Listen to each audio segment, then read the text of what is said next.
नमस्कार। मैं हूं प्रेम कुमार। सत्य बहुमत के प्लेटफॉर्म पर आपका बहुत बहुत स्वागत है। चर्चा हम करने जा रहे हैं कि देश की संसद में नहीं बोले तो कहां बोले।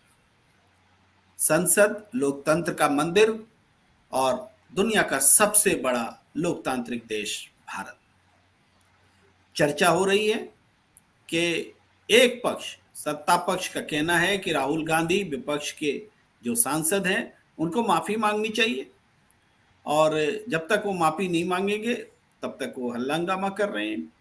और जो विपक्ष है वो अडानी के मसले पर जेपीसी की मांग कर रहा है, जिसका कहना है कि जो जांच करने वाली एजेंसियां हैं उन एजेंसियों की फेलियर की वजह से ही ये स्थिति बनी है, तो उन्हीं एजेंसियों से कैसे जांच कराई जाए।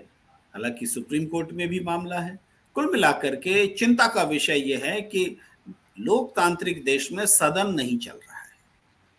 और मैं उस बात पर नहीं जाता हूं कि कितने पैसे बर्बाद हो रहे हैं, क्योंकि पैसों से ज्यादा महत्वपूर्ण वो विषय है जिस पर चर्चा नहीं हो रही है।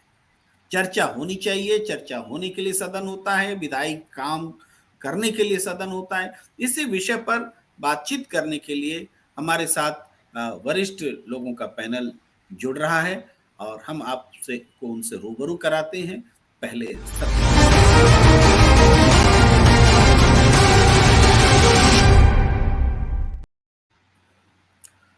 सबका हम आप दर्शकों का एक बार फिर स्वागत करते हैं। हमारे साथ जुड़े हुए हैं लोकतंत्र के प्रहरी सत्यदेव चौधरी जी, संस्थापक हैं सत्य बहुमत पार्टी के। आपका बहुत बहुत स्वागत है। और हमारे साथ जाने माने देश के पैनलिस्ट संजीव कौशिक जी, वो हमारे लिए समय निकालते हैं, इसके लिए बहुत बहुत आभार। क्योंकि हमें मालूम है एक चैनल के बाद दूसरे चैनल, तीसरे चैनल आप लगातार स्क्रीन बदलते रहते हैं, और इसके बावजूद आपने हमें समय निकाला हमारे दर्शकों के लिए। हमारे दर्शक आपको बहुत प्यार करते हैं, आपका बहुत बहुत स्वागत। तो हम चर्चा की शुरुआत संजीव कौशिक जी आपके साथ करना चाहते हैं। थोड़ी देर में नीतीश शर्मा जी भी आ जाएंगे, वो भी जाने माने पैनलिस्ट। तो संजीव जी, क्या लगता है जनता के पॉइंट ऑफ व्यू से? आप देखिए, पब्लिक के बीच आप खड़े, लोकतंत्र का मंदिर है, चर्चा होनी चाहिए, चर्चा नहीं हो रही है। सत्ता पक्ष विपक्ष पर और विपक्ष सत्ता पक्ष पर बहस नहीं, चर्चा नहीं होने देने के लिए जिम्मेदार ठहरा रहा है। लेकिन कुल मिलाकर के लोकतंत्र फेल्योर हो रहा है क्या? देखिए, मेरा मानना यह है कि अभी तक एक परंपरा रही है, देखने को यही मिला है कि विपक्षी पार्टियां अपनी बातों को रखने के लिए सदन में लगातार हो हल्ला करती रही है। जब उनकी बातें नहीं चली है तो उन्होंने डिस्टर्ब करने का प्रयास किया, और कभी भारतीय जनता पार्टी भी इस तरह से रणनीति बनाती थी और मजबूर होकर के सदन को उस मुद्दे पे आना पड़ता था और चर्चाएं होती थी। पहली बार देखने को ये मिल रहा है कि सत्ता पक्ष के लोग ही सदन को नहीं चलने देना चाह रहे और विपक्षी पार्टियां करेगी नहीं चर्चा। ये इस तरह का माहौल। और मुझे लगता है कि सदन के अंदर यदि चर्चा नहीं हो पा रही है या सही ढंग से सुचारू रूप से नहीं चल पा रही है, तो इससे पहले जिस तरह से लोग मुखर होकर ये बात कहते थे कि ये जिम्मेवारी किसकी है, सरकार की जिम्मेवारी है, सरकार ये तय करे, सुनिश्चित करे किस तरह से वो संतुष्ट करे विपक्षी पार्टियों को और चर्चा करे, ये उनकी जिम्मेवारी बनती है। लेकिन वो अपनी जिम्मेवारी से बिल्कुल एक तरह से पल्ला झाड़ते हुए, और वो भी यही चाह रहे हैं कि चर्चा ना हो तो ज्यादा बेहतर। जो मुद्दे हैं, ठीक है, वो मुद्दे विपक्षी पार्टियों के लिए केवल एक हथियार के तौर पे है, या वाकई देश की जनता उस मुद्दे पर जानना चाहती है, कुछ करना चाहती है। लेकिन ये अधिकार क्षेत्र में आता है विपक्षी पार्टियों के लिए कि इस पर चर्चा होनी चाहिए यदि वो मांग उठा रहे हैं। दूसरी बात, हमने देखा होगा कि जी एक और वाकया इसमें हम ऐड कर देना चाहते हैं। हमने देखा कि किस तरह से कोरोना काल में, ये बार-बार मैं जब भी चर्चा होती है मैं इस बात का जिक्र करता हूं कि पिछले दरवाजे से एक बिल लाया गया विधेयक के तौर पे, और उसे ध्वनि मतों से पारित करके कृषि कानून का शक्ल दे दिया गया, और उस पर एक बहुत लंबे वक्त तक लोगों ने सड़क पे ऊपर हंगामा खड़ा किया। बहुत सारे लोगों की जानें गई, 750 से ज्यादा लोगों की जानें गई। लेकिन अफसोस कि न कानून बनाते वक्त इस पर चर्चा हुई और न ही कानून वापस लेते वक्त चर्चा हुई। वापस भी ले ली गई और इसके बारे में कोई चर्चा नहीं की गई।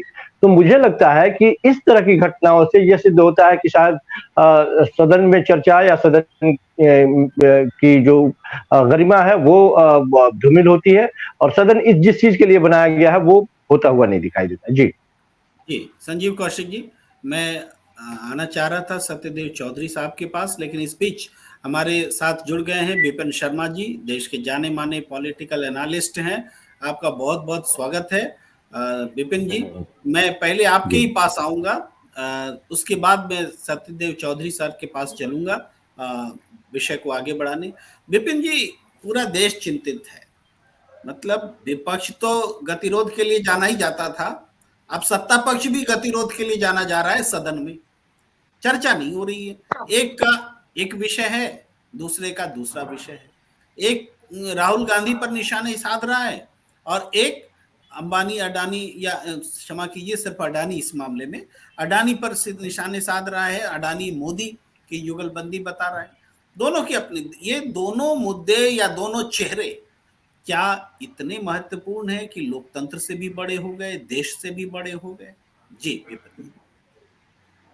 प्रेम जी, पहले तो मैं आपका धन्यवाद करूंगा और जितने सम्मानित यहाँ पर वरिष्ठ पत्रकार बैठे हैं, मैं सबको नमन करूंगा।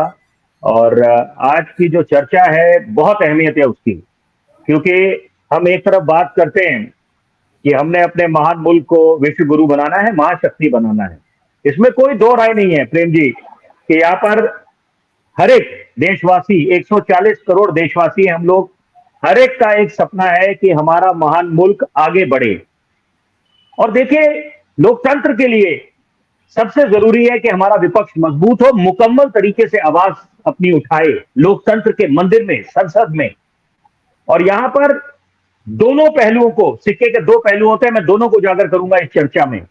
यहां पर सबसे प्रथम कि अगर हम बात करें कि विपक्ष कौन सी आवाज उठा रहा है, किस मांग की बात कर रहा है, क्या उनके गिले शिकवा है, क्या वो चाहते हैं कि जेपीसी का गठन हो अडानी मुद्दे पे। और सबसे बड़ी बात है, जिस रफ्तार से ईडी कार्रवाई कर रही है, पूरे दमखम से निकली हुई है मैदान में, और जो भी जिन पे आरोप लग रहे हैं उनको यहाँ पर जांच के लिए बुलाया जा रहा है। तो यहाँ पर वही जांच अडानी के लिए भी होनी चाहिए। ये दोहरे मापदंड क्यों है? और सबसे बड़ी बात है कि विपक्ष की बात में दम है। वो जब ये बात बोलते हैं विपक्ष के नेता कि ऐसी कौन सी वॉशिंग मशीन, अगर वो भाजपा में शामिल हो जाते हैं तो सारे दाग धुल जाते हैं और उनको कोई जांच के लिए बुलाया नहीं जाता। तो यहाँ पर इस बात में दम है। और यही अगर हम सत्ता पक्ष की बात करें, वो ये जताने में लगे हैं कि हिंदुस्तान की अर्थव्यवस्था 5वें स्थान पर आ गई है। और यहाँ पर विपक्ष केवल आधा ग्लास खाली ना देखे, आधा ग्लास भरा हुआ भी देखे, क्योंकि दोनों बातें, आधा ग्लास खाली जो है वो आधा भरा भी होता है, और अगर आधा भरा है तो आधा खाली भी है। ये इस बात को भी आप नकार नहीं सकते कि अगर कुछ खराब चीजें देश में तो कुछ अच्छी चीजें भी हो रही है। और अगर सत्ता पक्ष बोले कि सिर्फ अच्छी चीजें हो रही है, तो यहाँ पर चुनौतियां तो बेशुमार है। महंगाई अपने चरम पर है, पेट्रोल डीजल के दामों में आग लगी हुई है, और सबसे बड़ी बात है rule for one, rule for all, दोहरे मापदंड नहीं। अगर यहाँ पर राहुल गांधी के खिलाफ, मनीष सिसोदिया के खिलाफ कार्रवाई हो रही है, तो यहाँ पर जितने नेताओं के नाम ले रहे हैं जो भाजपा में शामिल हो गए हैं, जिन पे पहले आरोप लगे थे और जिन पे कार्रवाई हो रही थी, शुरू हो चुकी थी, वहां पर एकाएक उसको विराम क्यों लग जाता है? तो ये बातें हैं जो जनता मैं फिर आपके पास आऊंगा, थोड़ा शामिल कर लेता हूं सत्यदेव चौधरी सर को भी अपने साथ डिबेट में। बहुत वरिष्ठ है, बहुत लंबा अनुभव है। इस बीच आप अपना फ्रेम भी थोड़ा ठीक कर लेंगे, क्योंकि आपका पूरा चेहरा हमें खिलता हुआ नजर नहीं आ रहा है। जी, दर्शकों को दिखना चाहिए। मैं सत्यदेव चौधरी सर के पास जाता हूं। चौधरी साहब, आपने सुना, दोनों अनुभवी राजनीतिक विश्लेषक हैं और जनता के पॉइंट ऑफ व्यू से बता रहे हैं कि ये स्थिति सुखद नहीं है। ये तो सब लोग मान रहे हैं, ये स्थिति सुखद नहीं है। आप इस पर रोशनी डालेंगे कि ऐसा हो क्यों रहा है? जी धन्यवाद प्रेम जी। देखिए, ये जो स्थिति सुखद नहीं है, जी, जो जिस प्रकार की हमने राजनीतिक व्यवस्था को स्वीकार किया हुआ है, ये उसी का परिणाम है। इसमें कोई आश्चर्य होने वाली बात नहीं है। ये इसी तरीके का लोकतंत्र देखने के लिए हमने ऐसी राजनीतिक व्यवस्था बनाई है जिसमें इसी तरीके का लोकतंत्र दिखाई देना था।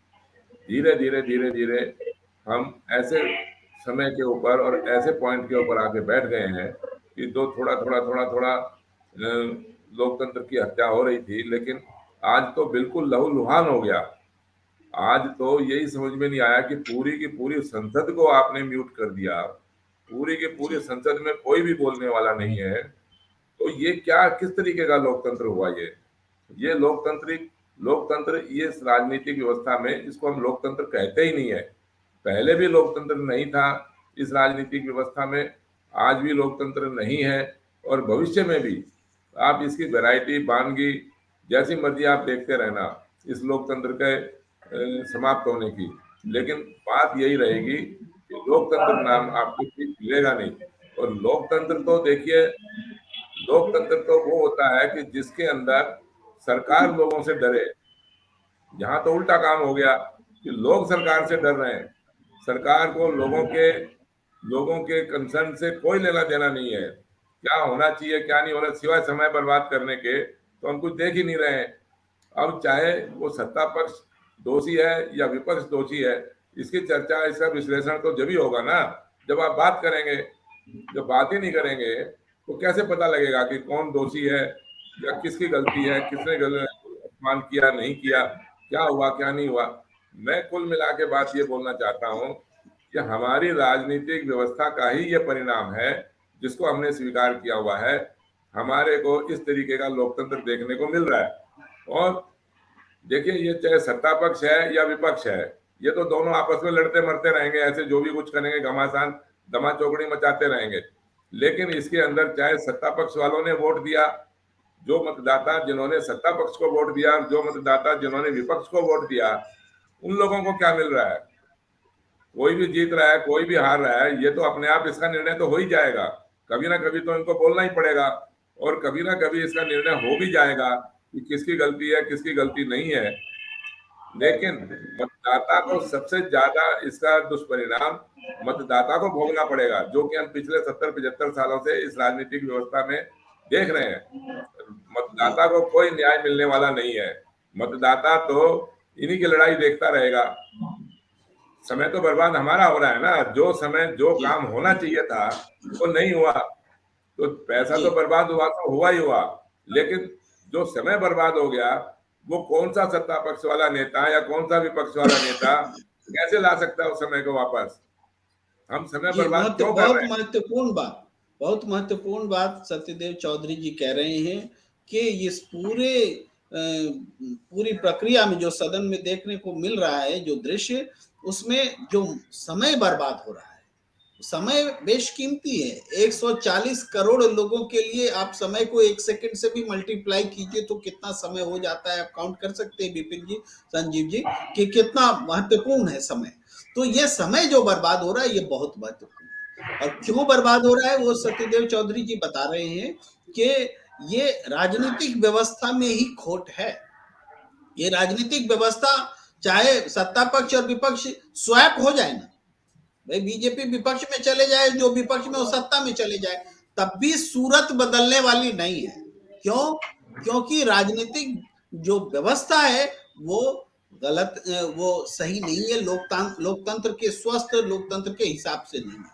तो हम उस विषय पर फिर से आएंगे और संजीव कौशिक जी से रोशनी डालने के लिए कहेंगे कि क्या वाकई ये जो बहुमत की व्यवस्था है, सांसदों के बहुमत वाली सरकार जो चल रही है, कोई भी पार्टी आ जाए यही होगा कि अपने राजनीतिक हित जो है वो प्रमुख रहेंगे, बाकी हित गौण रहेंगे और सदन का और देश का वक्त जाया होता रहेगा। जी संजीव।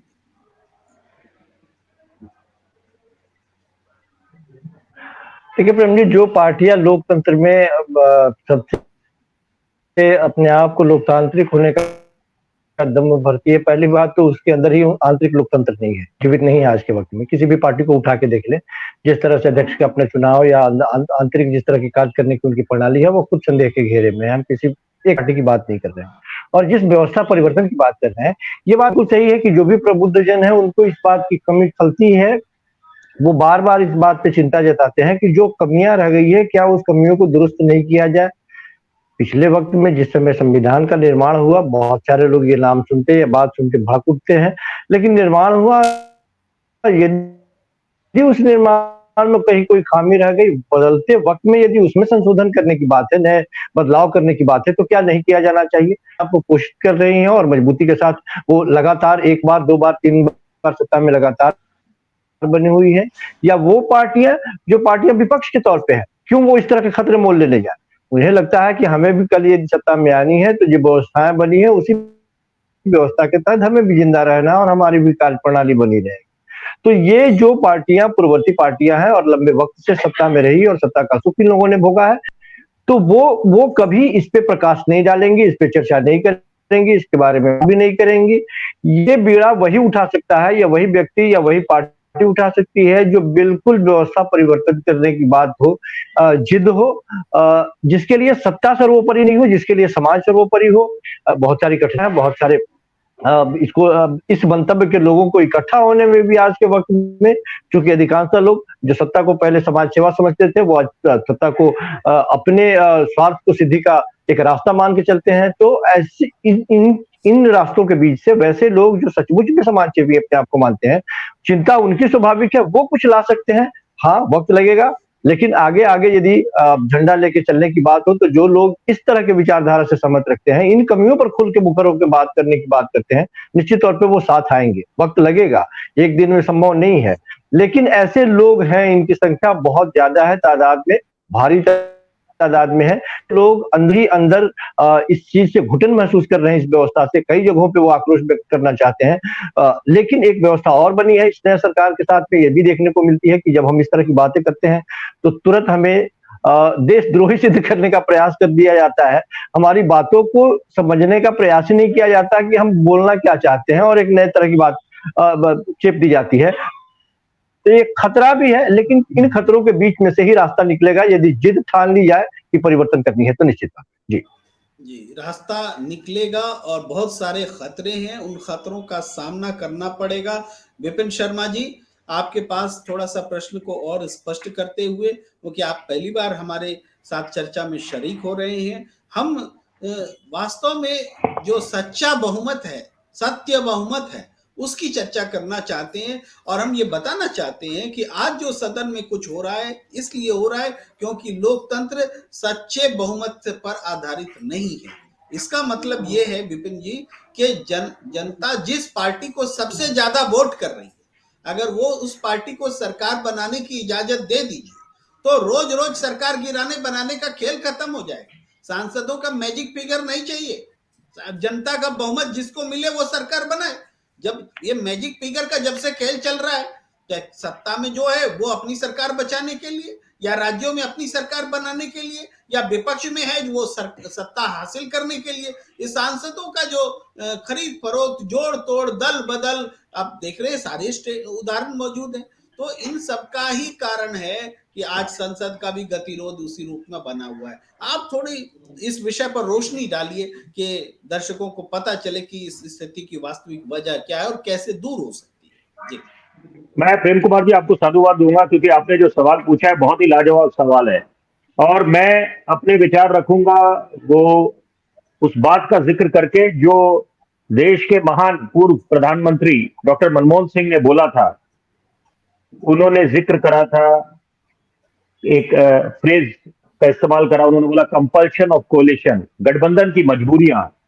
तो देखिए, ये एक रिवायत सी रही है, यहां पर गठबंधन की सरकार ऐसी नौबत क्यों आती है? तो जब वही वाली बात है जो आप बात बोल रहे हैं कि मैजिक फिगर जो आपको आंकड़ा चाहिए होता है, अगर वो पूर्ण बहुमत नहीं मिलता किसी दल को, तो वहां पर ये जोड़ तोड़ की राजनीति शुरू हो जाती है। खरीद फरोख्त के जो आरोप लगते हैं, या दूसरे विधायक या सांसद वो लेने की बात आ जाती है।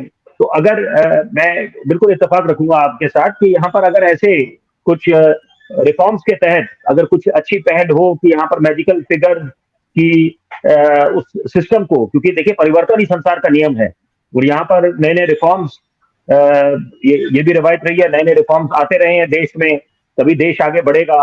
और जो चीज पहले होती थी 1960 में, फिर 1970 में बदलाव आया, फिर 80 के दशक में, तो ये देखिए ये सिलसिला चलता रहेगा और ये ऑनगोइंग प्रोसेस है। लेकिन यहाँ पर जो ये एक विडंबना है कि यहाँ पर जो मजबूरियां आती है, गठबंधन बनाने की नौबत क्यों आती है, फिर उसके बाद आप आइडियोलॉजी, कितनी हैरानी की बात है और बहुत हास्यास्पद है कि यहाँ पर चुनावी मैदान, लोकतंत्र के महापर्व में जब बढ़ चढ़कर नेता, राजनीतिक दल उतरते हैं, जनता के बीच रूबरू होते हैं, अपना ब्लूप्रिंट उनके साथ साझा करते हैं, इलेक्शन मैनिफेस्टो, संकल्प पत्र, तो वहां पर एक विचारधारा होती है, उसके विपरीत बिल्कुल यू टर्न हो जाता है जब गठबंधन में चले जाते हैं जिनका वो विरोध करते आए हैं आप कह रहे हैं चुनावी मैदान में। आप कह रहे हैं विपिन जी की सारी पार्टियों के घोषणा पत्र अलग अलग होते हैं, वो चुनाव अपने मुद्दों पर लड़ते हैं, लेकिन जब सरकार में गठबंधन के रूप में जाते हैं तो सारे घोषणा पत्र एक तरफ हो जाते हैं, उनसे कॉम्प्रोमाइज हो जाता है। यही बात तो आप मैं उदाहरण देना चाहूंगा। बिल्कुल देखिए, इसमें कोई शक शुबा नहीं है। अब क्या कारण था कि भाजपा ने जाके महबूबा मुफ्ती के साथ, पीडीपी के साथ हाथ मिला लिया, और कट्टर विरोधी थे एक दूसरे के सरकार बनाने के लिए। और यही महाराष्ट्र की बात करें, कुछ समय पहले महाविकास आघाड़ी सरकार का गठन हुआ, एनसीपी, कांग्रेस, शिवसेना एक दूसरे का विरोध करते आए थे, लेकिन सत्ता पे काबिज होने के लिए, और वही बात, आप ही की बात को मैं पूरा करूंगा, आगे बढ़ाऊंगा, पूरा मान सम्मान दूंगा कि वहां पर देखिए ये दोनों केस स्टडीज बन सकते हैं अपने आप में, महाराष्ट्र का और जम्मू और कश्मीर का, कि वहां पर क्या हुआ था। वहां पर सबसे, हाँ जी, बिहार भी जी जी जी बिल्कुल, बिहार भी, बिल्कुल निश्चित बात है। देखिए चर्चा अधूरी अगर हम बिहार का जिक्र ना करें तो। और यहाँ पर वहां पर भी आइडियोलॉजिकल एक विचारधारा अलग थी, और लेकिन जब हाथ मिलाने की बात आई तो वहां पर सब हवा हवाई जाती है, सब मतलब हवा में गायब हो जाते हैं विचारधारा। तो ये बातें जनता के पास क्या संदेश जाएगा? जनता नेताओं को रोल मॉडल समझते हैं, आदर्श, उनसे ये अपेक्षा करते हैं कुछ ऐसी मिसाल कायम करें, ऐसी नजीर पेश करें जिनसे वो प्रेरणा ले सकें। लेकिन इसके विपरीत वो बड़े हताश होते हैं जब उनके नेता उनकी उम्मीदों पे खरे नहीं उतरते और कुछ ऐसी बातें कर जाते हैं, बेतुकी बयानवीर बन जाते हैं। कोई भी राजनीतिक दल से उनका नाता हो, मैं वो बात नहीं कर रहा, ये 19-20 का फर्क हो सकता है नेताओं में, राजनीतिक दलों में। और तो यहाँ पर ये बदलाव की आवश्यकता है, रणनीति में बदलाव लाने की आवश्यकता है, रिफॉर्म्स भी लाने चाहिए। आपने दो महत्वपूर्ण बातें कही हैं इसमें। एक तो गठबंधन की विवशता और मजबूरी जो है, उसको आपने माना है कि ये लोकतंत्र की व्यवस्था में बड़ी खामी के तौर पर देखा है। और दूसरी बात कि विधायकों का या पार्टियों का अपने नीतिगत मुद्दों से हट करके सत्ता के लिए गठबंधन कर लेना, इन्हीं बातों की ओर जो है सत्यदेव चौधरी जी ध्यान दिलाते आए हैं, और हम उनसे रुक करते हैं, फिर आपके पास एक बार फिर आएंगे। चौधरी साहब देखिए, ये पैनल लगभग इस बात से सहमत होता दिख रहा है कि जो लोकतंत्र में विकृति है उसका कारण जो है वो वास्तव में ये दलीय सरकार, विधायकों वाली या सांसदों वाली सरकार, और वास्तव में जो आप कहते रहे हैं कि जनता के बहुमत से सरकार होने की आवश्यकता है, इस पर सबको आना पड़ेगा एक मंच पर। उसकी उस पर हामी भरते नजर आ रहे हैं हमारे सहयोगी पैनल जी। देखिए, गठबंधन तो हमारे को इसीलिए करना पड़ता है ना, ये हमारे पास बहुमत बनाने की कोई परिभाषा नहीं है। अभी हमने उस गठबंधन के बहुमत को बहुमत मान रखा है। अभी जो विपिन शर्मा जी ने बात करी कि पूर्व प्रधानमंत्री जी ने कोई कोalition के बारे में, उनके तो मैंने ऐसा सुना हुआ है कि वो गठबंधन की राजनीति को धर्म मानते थे। वो बोलते थे जी कि हम तो गठबंधन का धर्म निभा रहे हैं। अरे गठबंधन की भ्रष्ट राजनीति होती है, गठबंधन धर्म कहां से हो गया? और गठबंधन हमें क्यों करना पड़ता है? आप एक स्पष्ट परिभाषा बनाइए ना, बहुमत की एक स्पष्ट परिभाषा बना दीजिए, जिससे कि कम से कम आज जो हमारे को संसद में देखने को मिल रहा है वो समय तो नहीं मिलेगा ना, वो घटनाक्रम तो नहीं होने चाहिए। और क्या हमने इस राजनीतिक व्यवस्था को इसीलिए बनाया था कि हम गठबंधन के भ्रष्ट समझौते, भ्रष्ट गठबंधन करते रहें? और हम मतदाता अपना समय बर्बाद करते रहें और जो हमारे को मिलना चाहिए था वो ना मिले। इस बीच के अंदर होगा क्या? इस बीच के अंदर ना इन सत्ता पक्ष वालों का कुछ बिगड़ना है और ना ही इन विपक्ष वालों का कुछ बिगड़ना है। ये सब जो नुकसान होने वाला है वो आपका और हमारे मतदाताओं का ही नुकसान होना है, लगातार हो भी रहा है। तो हम ऐसी राजनीतिक व्यवस्था का विकल्प क्यों नहीं बनाते जिसके अंदर ये गठबंधन की राजनीति ना करनी पड़े और बहुमत का एक स्पष्ट फैसला हो जाए कि चुनाव होने के बाद या चुनाव होने से पहले हम पहले से निर्णय ले लें कि भाई इसका बहुमत माना जाएगा। इसलिए इस राजनीतिक व्यवस्था के ऊपर चर्चा करना ज्यादा आवश्यक है।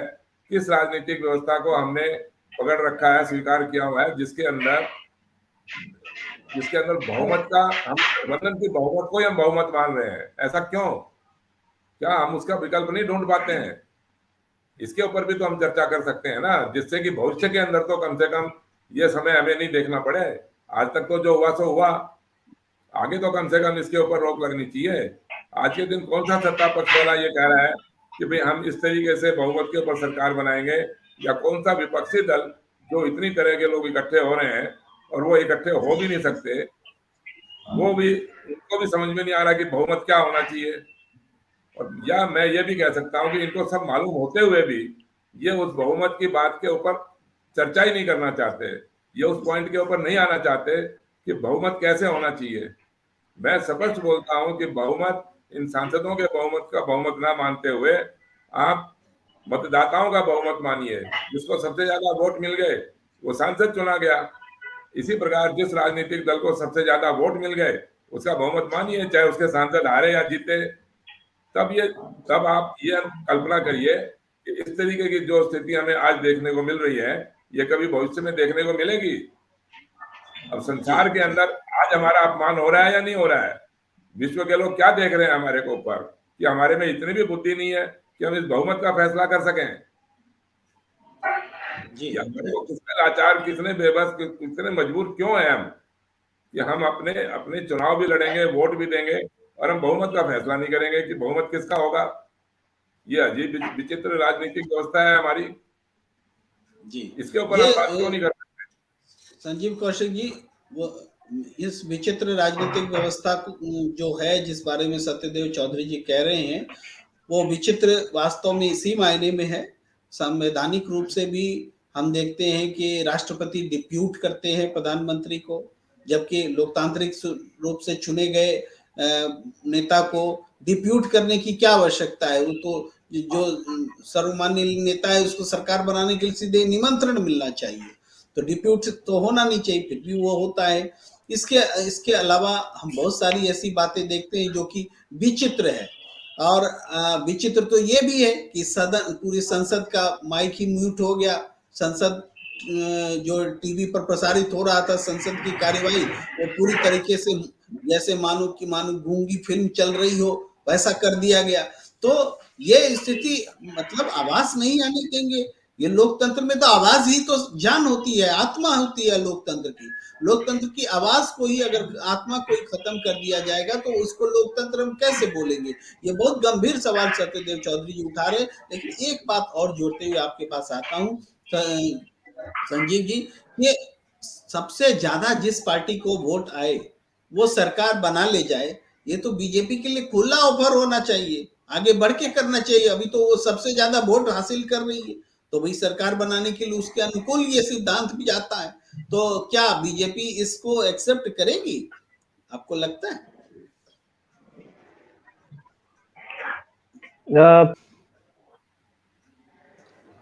चलिए विपिन जी, आप ही से सवाल है, किसी वजह से कट गए गलती से, वो जुड़ते हैं। आप मैं आग्रह करूंगा आप सवाल अगर दोहरा दें। अच्छा, सवाल यह है कि आज बीजेपी के पास सबसे ज्यादा वोट्स हैं, 23 करोड़ के करीब वोट्स हैं। तो अगर हम ये कहें जिस पार्टी को सबसे ज्यादा वोट्स हो वो सरकार बना ले, सांसदों का बहुमत जुटाने की जरूरत ही नहीं है, तो ये तो बीजेपी के मुफीद है ना। तो बीजेपी को तो कम से कम इस सिद्धांत को मान लेना चाहिए। लेकिन क्या, जी आप जुड़ गए हैं, संजीव जी जुड़ गए, तो क्षमा के साथ विपिन जी, फिर मैं आता हूं आप इस सवाल पर आपकी राय लूंगा। संजीव जी। जी, मैं ये कह रहा था कि पूर्ण बहुमत या प्रचंड बहुमत के जो खतरे हैं वो सामने दिखाई दे रहे हैं और उसके नतीजे भी दिखाई दे रहे हैं। जो सरकार है, आज जिस माइक को म्यूट करने की बात हो रही है, एक दिन पहले परसों, कल छोड़ के परसों हम भी थे उसमें, संयोग से हमें भी मौका मिला और हम भी उन सारी विपक्षी पार्टियों के जितने सांसद थे उनके बीच में हम भी थे।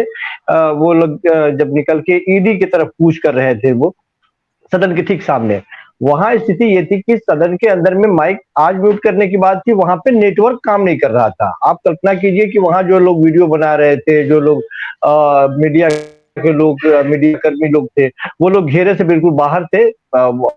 और संयोग से हम अंदर की तरफ, वहां बिल्कुल किसी भी व्यक्ति का किसी भी काम नहीं कर रहा था मोबाइल का। आप टेक्स्ट मैसेज भी आप आदान प्रदान नहीं कर सकते हैं। तो ये जो जिस तरह से एक तरफ स्वतंत्रता की बात होती है, को रखने के लिए स्वतंत्र है, दूसरी तरफ ये स्थिति पैदा कर देनी कि ये मैसेज भी नहीं जाए कि देश की 16 पार्टियों, जो प्रमुख विपक्षी दल के लोग हैं, वो लोग सड़कों पे हैं एक ईडी को लेकर के और ईडी ऑफिस तक मार्च करना चाहते हैं। ये खबर भी लोगों तक देर से पहुंचे, छन के जाए, मूलतः जो खबर है वो न पहुंचे, मीडिया के लोग नजदीक न पहुंचे। उसके लिए हमने देखा कि विपक्षी पार्टियों के जो नेता हैं अभी, खड़गे साहब, उनको एक माइक थमा दिया गया, वहां स्पीकर रख के वो मीडिया बहुत दूर से, तकरीबन 30 मीटर दूर से वो उनकी आवाज सुन रहे थे और वो बाइट दे रहे थे। ये स्थिति है। तो ये जब आप प्रचंड बहुमत के साथ होते हैं तो फिर एक अलग तरीके का उस सरकार के ऊपर या उस सरकार के जहन में भी बात होती है कि हमारे हाथ में इतनी पावर नहीं है कि हमेशा हमारे सरकार को कोई खतरा नहीं है, हम अपने तरीके से सरकार चलाएंगे। और वो जिसे आप आने वाले दिनों में आप ये तानाशाही भी कह सकते हैं, ये आपकी थोड़ी जिस तरह का रवैया अख्तियार किया जा रहा है, तो वो चीजें भी सामने दिखाई दे रही है। केवल और केवल हम, जी, आपकी आवाज थोड़ी गड़बड़ा रही है। मैं विपिन जी के पास आता हूँ, आपसे आग्रह कि एक बार दोबारा जुड़ जाइए, कोशिश कीजिए, शायद आवाज ठीक हो जाए।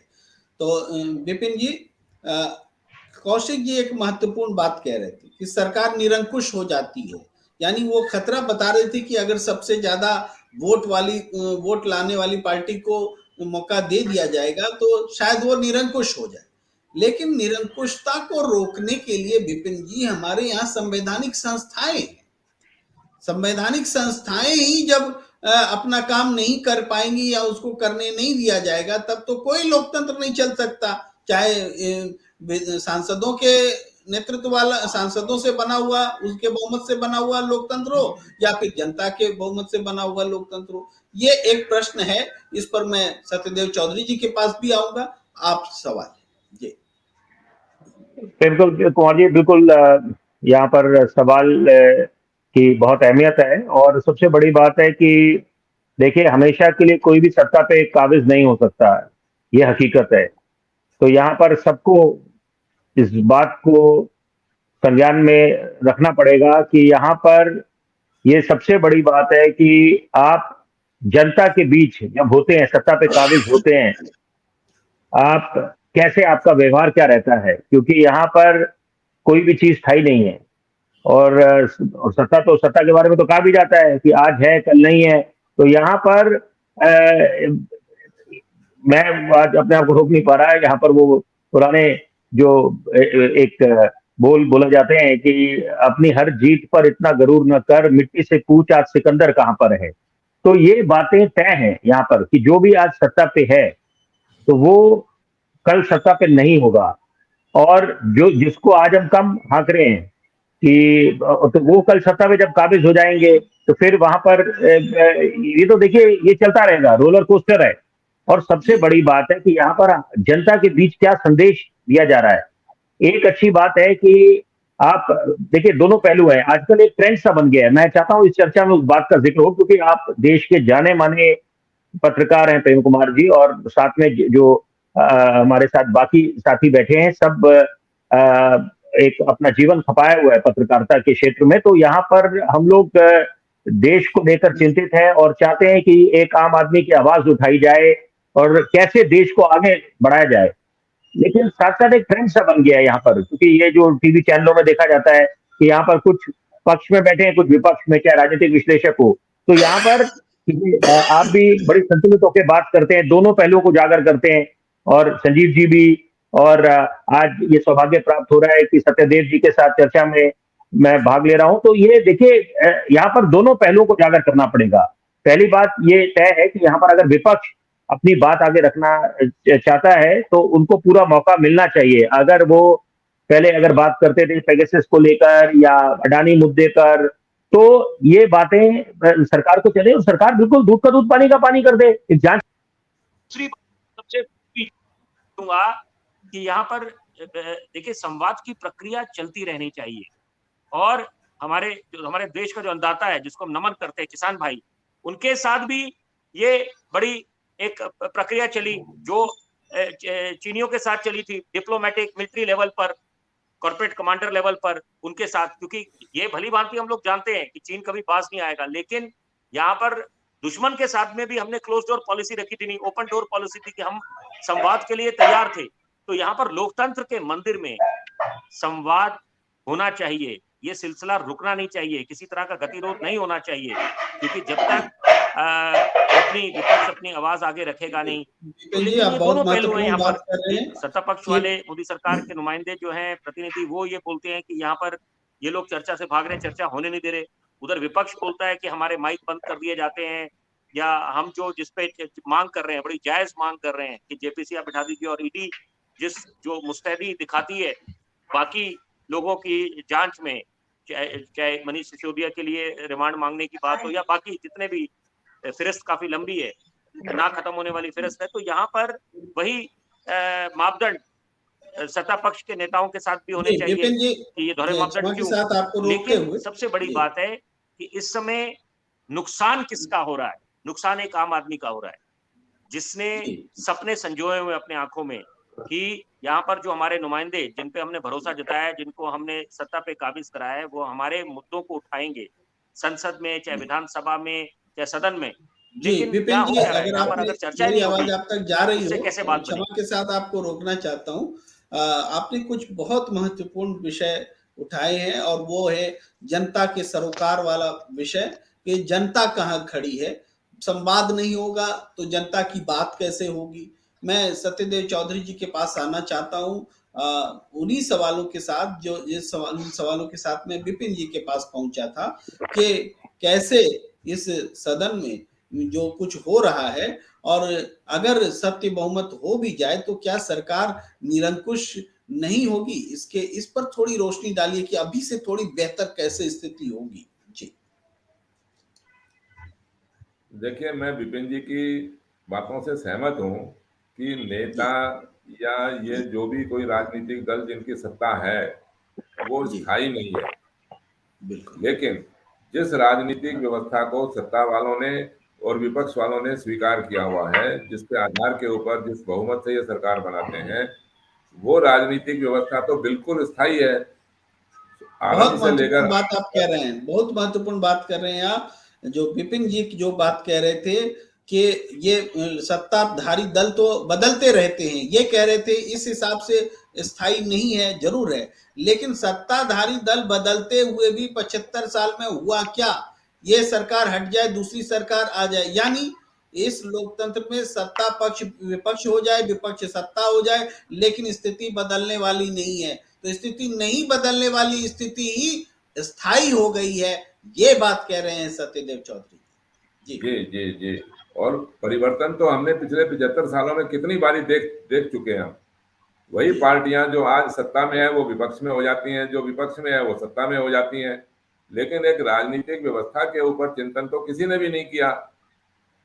तो उस राजनीतिक व्यवस्था के ऊपर जब हम चिंतन करेंगे तब हम समाधान की तरफ आएंगे। केवल आलोचनाओं के ऊपर, आरोपों के ऊपर और विरोध के ऊपर हम अपनी चर्चा को समाप्त कर देंगे तो हम फिर अपने समय को बर्बाद करके बैठ जाएंगे, और फिर कोई ना कोई एक और ऐसा मौका आ जाएगा जिसके ऊपर फिर चर्चाएं करते रहो। ये तो चर्चाएं खत्म होने वाले नहीं है। ये जब तक आप इस राजनीतिक व्यवस्था के ऊपर चर्चा नहीं करोगे कि हमने ऐसी कौन सी राजनीतिक व्यवस्था को स्वीकार किया हुआ है जिससे कि ये लोकतंत्र समाप्त हो गया, लोकतंत्र था ही नहीं, बहुमत का फैसला ही नहीं है, मतदाता का कोई प्रभाव नहीं है इस राजनीतिक व्यवस्था में। और इसीलिए शायद इतना सब कुछ होते हुए भी आम मतदाता तो चुप है एकदम। आम मतदाता तो एकदम साइलेंट हो गया। आम मतदाता को नहीं, अभी तक अगर उनको इतना असर हो रहा होता तो अभी तक तो पता नहीं कितने लोग सड़कों के ऊपर होके उसका विरोध जताते। लेकिन सब लोग अपने अपने काम में लगे हुए हैं, किसी को कोई चिंता नहीं है किसी बात की भी, जो होगा होता रहेगा। इसका मतलब यही हुआ कि जो मुट्ठी भर लोग, जो दबंगी और जो धनबली हैं, वो जैसे मर्जी सत्ता के ऊपर कब्जा करते रहो और गरीबों को लूटते रहो, और बिल्कुल बिल्कुल। गरीबों की गरीबी निकलने संजीव जी, वाली नहीं है। जी जी संजीव जी, मैं मैं चर्चा प्रेम के जी, जी, प्रेम जी बस कुछ सेकंड में एक बात बोलना चाहता हूं। हाँ जरूर जरूर। मैं बीच में नहीं आऊंगा किसी के। देखिए, ये जो आज आप चर्चा करा रहे हैं, ये भी एक केस स्टडी है। मैं चाहता हूं सारे सम्मानित जो वरिष्ठ पत्रकार हैं ये लोग सुने इस बात को, क्योंकि देखिए क्यों मैं बोल रहा हूं। जी भले ही देखिए, क्योंकि मैं कई चर्चाओं में आपके साथ हमने भाग लिया है, प्रेम कुमार जी आपके साथ, संजीव जी, कई बारी हम लोग, एक मत होता है हम लोगों का, कई बारी विचार अलग होते हैं। लेकिन अच्छी बात क्या है कि जब भी प्रेम कुमार जी मैं आपको मिलता हूं या संजीव जी आपको मिलता हूं, हम लोग आपस में कितनी गर्मजोशी से मिलते हैं, आपस का व्यवहार, तो यही अपेक्षा करी जाती है। हम लोग तो बड़े साधारण से लोग हैं, लेकिन यही अपेक्षा करी जाती है नेताओं से, रोल मॉडल से, जिनको रोल मॉडल समझा जाता है, कि आप लोग सार्थक चर्चा करें, सकारात्मक सोच को रखें, आशावादी हो, देश को आगे बढ़ाने की बात करें। तो मैं बस इसमें यही बात अपने विचार रखना जी चाह रहा था जी, कि ये प्रेरणा, बहुमूल्य बहुमूल्य आज बात आपने जो है चर्चा आपकी। कराई है, ये भी, इससे काफी प्रेरणा मिलनी चाहिए नेताओं को। हमारा जी जी बिल्कुल विपिन जी, हमारा मकसद है कि ऐसी चर्चा दूसरों को मानसिक रूप से उद्वेलित करे और मंथन हो, और मंथन से जरूर निकलेगा अमृत। हम इसी उम्मीद में चर्चा करते हैं। संजीव जी, आपसे जोड़ना चाहते हैं, जो महत्वपूर्ण बातें सत्यदेव चौधरी जी कह रहे हैं कि ये स्थिति जो है बदलेगी कैसे। ये स्थिति केवल चर्चा करने से तो नहीं बदलेगी, इस स्थिति को स्वीकारना भी पड़ेगा। और इसको जो आज राजनीतिक दल हैं सत्ता में, वो तो स्वीकारने में संकोच करेंगे। तो इसका मतलब है कि एक इस व्यवस्था के बाहर समांतर रूप में इस जरूरत को समझाने की व्यवस्था विकसित करनी पड़ेगी। क्या संजीव जी? प्रेम जी, ये एक बात मान लेनी होगी कि यदि सत्ता में शामिल होने की चाहत से यदि हम चर्चा करेंगे तो निश्चित तौर पे हमें सफलता नहीं मिलने वाली है, ये बात तय है। यदि सत्ता में जो कमियां हैं, जो जो संवैधानिक रूप से जो संकट दिखाई दे रहा है, उस संकट को दुरुस्त करने के लिए यदि हम ठान लें, तब निश्चित तौर पे बदलाव की गुंजाइश इसमें दिखाई देती है। क्योंकि जब भी हम सत्ता में शामिल बात करते हैं, सत्ता का चरित्र लंका के जैसे होता है कि जो वहां जो भी जाता है रावण बन जाता है, तो उसकी वो एक मजबूरी होती है। तो सत्ता में शामिल होने के बाद में फिर इस तरह की बातों पे हम चर्चा नहीं कर पाएंगे। और हम लोग यहाँ पे विपिन जी की बातों को थोड़ा सा और आगे करते हुए हम खींचना चाहेंगे कि हम लोग यहाँ निष्पक्ष होकर इसलिए बात कर रहे हैं क्योंकि सत्ता में जाने की चाहत नहीं है, सत्ता की कमियों को दूर करने की बात हम लोग कर रहे हैं और बड़े निडरता के साथ बात करते हैं। हम लोगों की कहीं से भी कोई इच्छा नहीं है और धक्के की चोट पे ये बात कहने में भी हम लोग सक्षम है। एक एक सत्यदेव जी हैं किसी पार्टी से सब, लेकिन वो भी पार्टी सत्ता में खुद को शामिल करने की इच्छा से नहीं है। वो चाह रहे हैं कि सत्ता की जो कमियां हैं, एक लंबे वक्त से जितना हम जान पाए हैं, जो उनके मन में जो बात है वो इतने मौजूद सवाल है कि उस सवाल का जवाब उनको नहीं मिल पाता है। तो जाहिर सी बात है कि ये एक उद्विग्नता जो अंदर है कि मेरे सवाल का जवाब नहीं मिल पाता है। इतने बड़े लोकतंत्र में हम रहने वाले लोग हैं, एक परिभाषा को ढूंढने के लिए हम निकलते हैं तो कहीं परिभाषा को हम स्पष्ट रूप से रेखांकित करते हुए नहीं दिखाई देते हैं। एक परंपरा के तौर पर देखते हैं और एक परंपरा के तौर पर सरकारें जब बन जाती है तो फिर ये बहुमत की परिभाषा क्या है, वो ढूंढते हैं, लगातार उसको ढूंढने का प्रयास करते हैं। तो जो परिवर्तन की बात है, इसी तरह से बाहर रह के एक रणनीति या नीति बना करके इस पे काम करने की जरूरत है। और लोगों के मन में यदि इस तरह के विचार, ऐसा नहीं है कि उनके मन में जो विचार आए हैं केवल उन्हीं के मन में है। आज हम 4 बार बैठ के हम चर्चा कर रहे हैं तो हम भी इस बात को समझने का प्रयास कर रहे हैं और समझने लगे हैं कि उनके मन में आखिर इस तरह की बातें हैं तो है क्यों, वो क्यों व्यथित है, क्या चाहते हैं वो। तो इसी तरह से बातें जब फैलेगी तो निश्चित तौर पर बहुत सारे लोगों के बीच में जाने के बाद में एक बड़ा वर्ग है जो इस तरह की बातों को ध्यान से गौर से सुनना चाहता है और वो भी व्यवस्था के खिलाफ, उसके मन में बहुत सारी बातें हैं इन कमियों के खिलाफ में। तो वो जब लोग सिंसियर होना शुरू करेंगे। जी जी, जी अपनी बात पूरी कर लीजिए, मैं चर्चा को समापन की ओर ले जाना चाहता हूँ। जी प्लीज। संजीव जी। नहीं, बस समापन की तरफ ही था कि ये थोड़ा सा लोगों के बीच में ये इस बात का प्रचार प्रसार बहुत जरूरी है और इस पे चर्चा सबसे पहले जरूरी है। चर्चा होगी तभी ये बातें आगे तक जाएंगी और एक नई तरह विमर्श लोगों के बीच में आएगा कि कोई इस मुद्दे पे भी चर्चा करना चाहता है। आखिरी टिप्पणी सत्यदेव चौधरी जी। देखिए संजीव जी, बिना सत्ता में आए तो आप कुछ भी सुधार कर नहीं सकते। तो सत्ता में तो आए बिना, राजनीति करे बिना आप ये सुधार कैसे करोगे, कैसे संभव है? और थोड़ी देर पहले आप लोगों ने कहा कि जी कि प्रचंड बहुमत इसका बहुत बड़ा कारण है कि जो ये अलोकतांत्रिक हो जाती है राजनीतिक व्यवस्था। अब ये कैसे पता लगे, इस बात का बैरोमीटर कैसे हो कि भाई इसको प्रचंड बहुमत आए या नहीं आए, ज्यादा आ जाए तो मुसीबत, नहीं आए तो मुसीबत। इसीलिए तो हम आपसे बात कर रहे हैं। और राजनीति करे बिना राजनीतिक व्यवस्था को बदला नहीं जा सकता। मैं तो कोई ऐसा नामी गिरामी राजनीतिक आदमी नहीं हूं। मैंने तो अपने जीवन में आज तक ना कोई चुनाव लड़ा, ना लड़वाया, ना कोई राजनीतिक पार्टी मैंने छोड़ी, ना बनाई, ना मैंने किसी को ज्वाइन किया। लेकिन आज एक बहुमत के सवाल के ऊपर मैं पिछले 15 सालों से ये कह रहा हूं आप लोगों के बीच में बैठ बैठ के कि जब तक आप इस बहुमत का फैसला नहीं कर दोगे, इसी तरीके की स्थिति, इसी तरीके के अलोकतांत्रिक कर्म होते ही रहेंगे हमारी राजनीतिक व्यवस्था में।